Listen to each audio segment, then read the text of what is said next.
Hey guys, what's up? Dizzy Nuts here. How you guys doing? Today I'm going to be talking about my export settings that I use in Lightroom for Instagram. Let's go.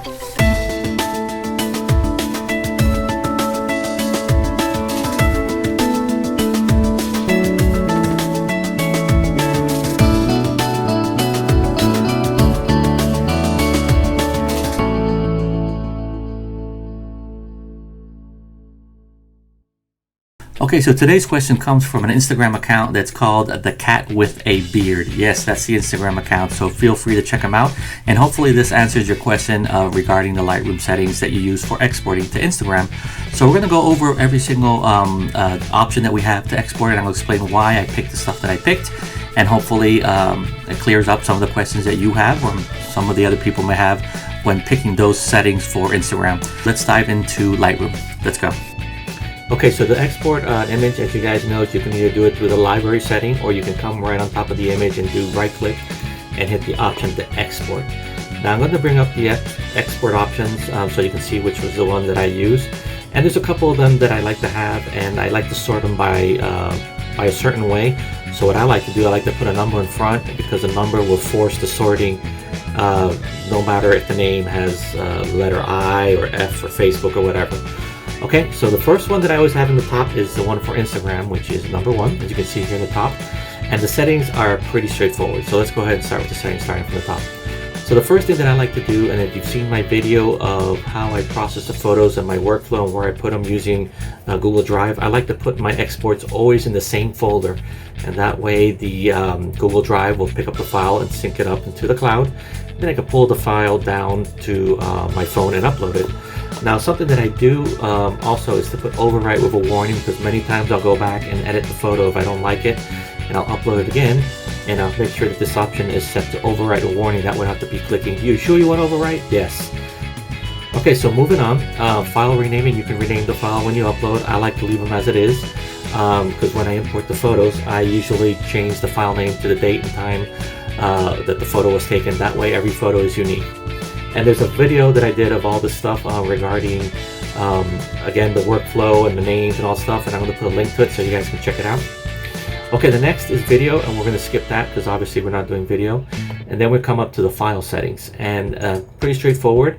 We're going to be using the JPEG format, because at the end of the day, that's what Instagram uses. It doesn't use PNG, and they will eventually compress your file to a certain size, which we'll explain later. But for the format, we're going to be using JPEG. Quality, we're going to make sure this is set to 100. We want the best quality coming out.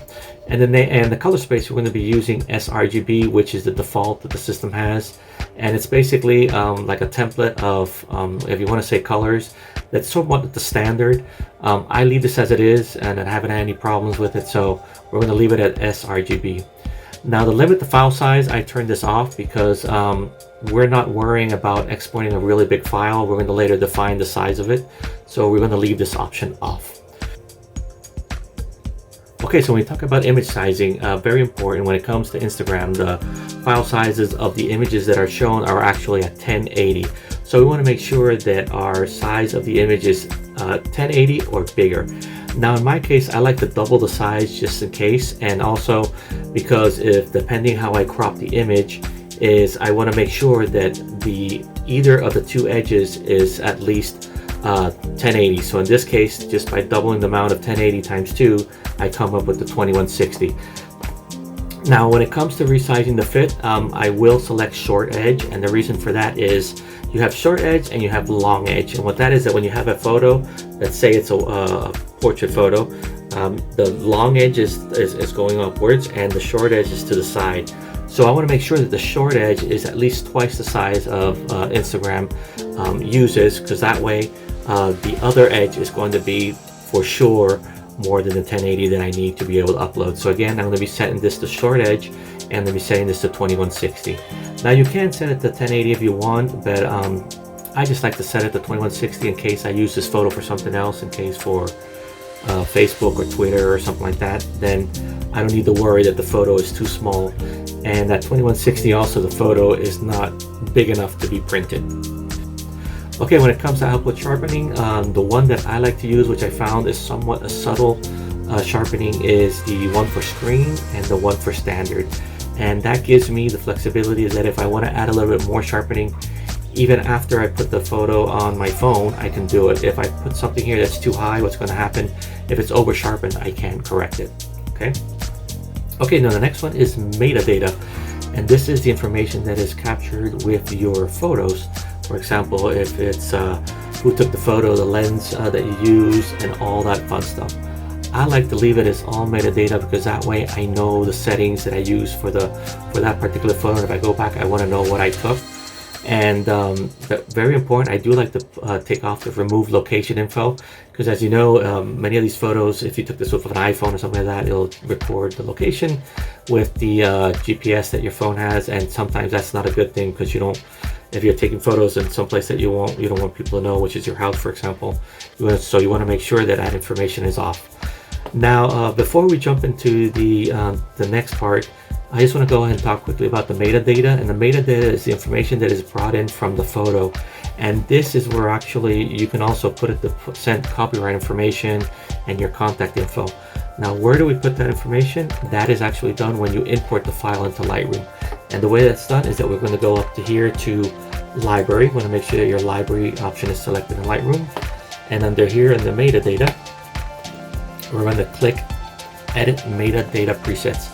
And this is what's going to get applied to when you import your photos into Lightroom. And I have one here that's called 2020 import, and you can see here I have the settings that are attached to the file when they're imported into Lightroom. Now there's certain stuff that's already in there by default, like the camera settings and all that stuff, that use the flash or not. But what I'm doing here is attaching on top of the file copyright information, just say your email, your address, and any other particular information that you want to add to the file.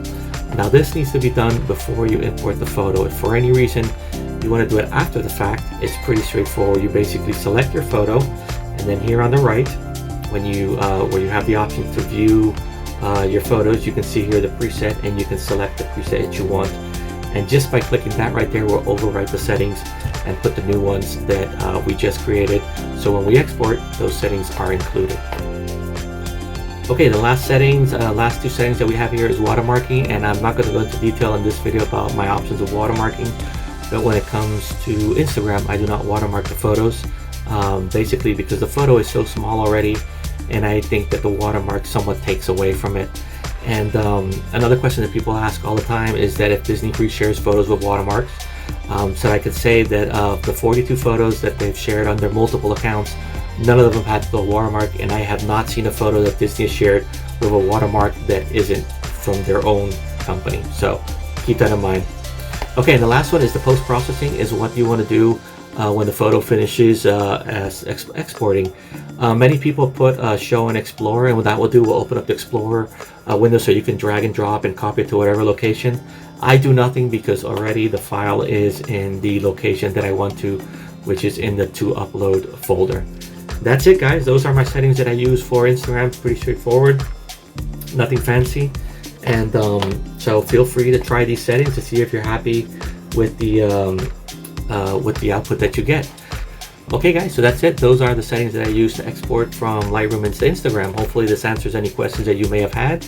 And again, these are the settings that I've used over the years, and it's worked great for me. So hopefully you can use them to export your photos.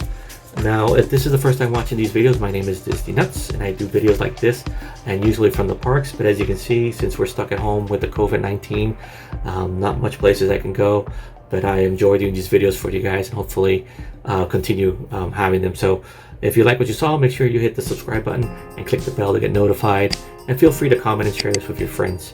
So until then, guys, stay awesome. See ya.